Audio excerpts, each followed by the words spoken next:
안녕하십니까. 목회데이터 연구소 지용근입니다. 오늘은 특정 주제가 아닌 우리나라 트렌드에 대해서 한 가지 좀 말씀드리려고 합니다. 여러분들 고독한 군중이라는 말 들어보신 적 있죠? 이게 무슨 얘기냐면은 수많은 군중 속에서 살아남기 위해서 애를 쓰는 현대인의 모습인데 그게 이제 고독하다 뭐 이런 뜻인데요. 요즘은 이 고독함에서 약간 개념이 좀 바뀌는 게 좀 우리나라 트렌드가 아닌가라는 생각이 들었습니다. 그래서 나홀로 라이프, 그러니까 나홀로 사는, 혼자 술 먹고 혼자 영화 보고 혼자 음식을 먹고 이런 혼자 생활이 되게 익숙한 시대에 우리가 살고 있는데요. 그거에 대한 관련 데이터들 좀 오늘 좀 같이 나누고자 합니다. 먼저 나는 혼자다 이런 개념입니다. 마크로밀 엠브레이라는 회사에서 조사했는데요. 그 이웃에 대한 인지도입니다. 이웃.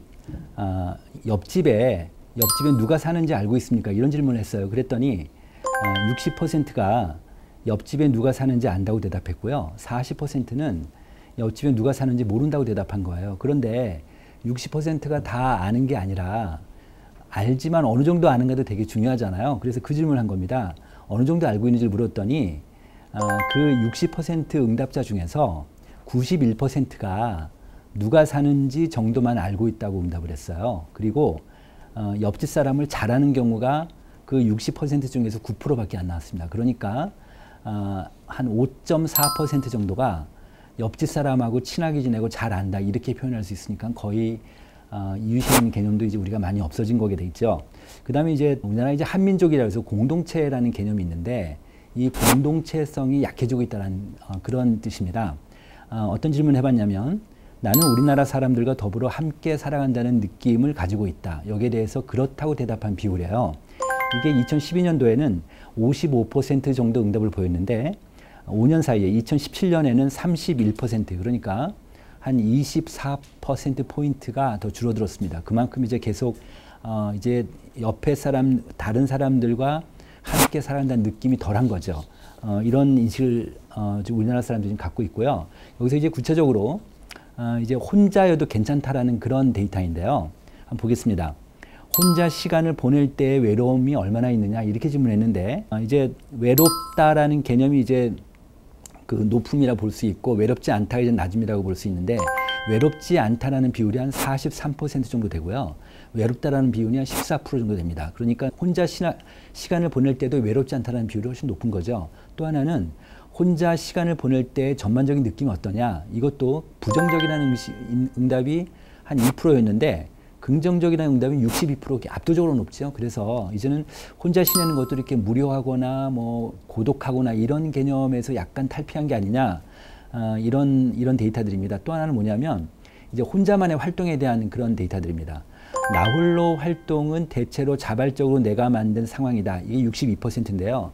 이게 무슨 뜻이냐면 5명 중에 3명은 그러니까 누구에 의해서 타의에 의해서 나 혼자 활동하는 게 아니라 내 스스로 선택하고 결정했다라는 뜻이거든요. 이거 이제 관련해서 나는 요즘 혼자 밥 먹으러 식당에 오는 사람들 흔하게 본다. 81%. 요즘 혼자서 영화관에 가는 것은 매우 흔한 현상이다. 72%. 나는 집에 나만의 운동 공간을 갖고 있다. 68%. 이렇게 거의 뭐 50% 이상, 60, 70%가 이상이 이제 혼자 생활하는 것이 이제 우리 사회에서 일반화된 현상이다. 이렇게 좀 이해할 수 있을 것 같습니다. 또 하나는 나는 내가 원하는 시간과 장소에서 내가 원하는 메뉴를 눈치 보지 않고 선택하고 싶다라는 비율이 80%예요. 또 하나는 내가 원하는 시간에 내가 원하는 장소에서 내가 원하는 계획하에서 쇼핑하고 싶다. 이것도 물론 이제 혼자 하는 거겠죠. 그것도 한 83%니까 혼자 활동하는 것에 대해서 이제 편하고 오히려 그거를 더 원하고 이런 시대에 우리가 살고 있다 이렇게 볼 수 있습니다. 이거와 관련돼서 통계적으로는 1인 가구가 굉장히 중요한 영향 변수가 될 텐데 우리나라 1인 가구 비율을 보면요. 1인 가구가 2000년에는 16%였는데 2017년도에는 29%까지 올라갔습니다. 근데 이게 많은 숫자는 아니에요. 사실은 옆나라 일본 동경 같은 경우는 1인 가구가 한 45%까지 된다고 합니다. 그러니까 우리나라 앞으로 이제 이 1인 가구 비율이 점점 더 올라가게 되고 그렇게 되면은 이 나홀로 문화, 나홀로 라이프가 점점 더 이제 일반화되는 그런 시대가 있을 수 있겠습니다. 또 하나는 뭐냐면 이제 이거와 관련해서 한국교회에서 이 교회에서 어떻게 대응해야 될까? 이 나홀로 문화라는 거가 이게 우리가 쉽게 얘기하면 이제 교회에서 쉽게 우리가 예상할 수 있는 건 뭐냐면 혼자 생활하는 게 익숙하기 때문에 여러 사람이 공동으로 예배드리는 거를 불편할 수 있다는 거예요. 그렇기 때문에 교회에 참석하는 거, 물론 크리스찬어티, 그러니까 기독교 신앙은 있지만 교회에 오는 것이 불편할 수 있고 여러 사람과 같이 움직이는 게 불편할 수 있다는 그런 트렌드가 있지 않습니까?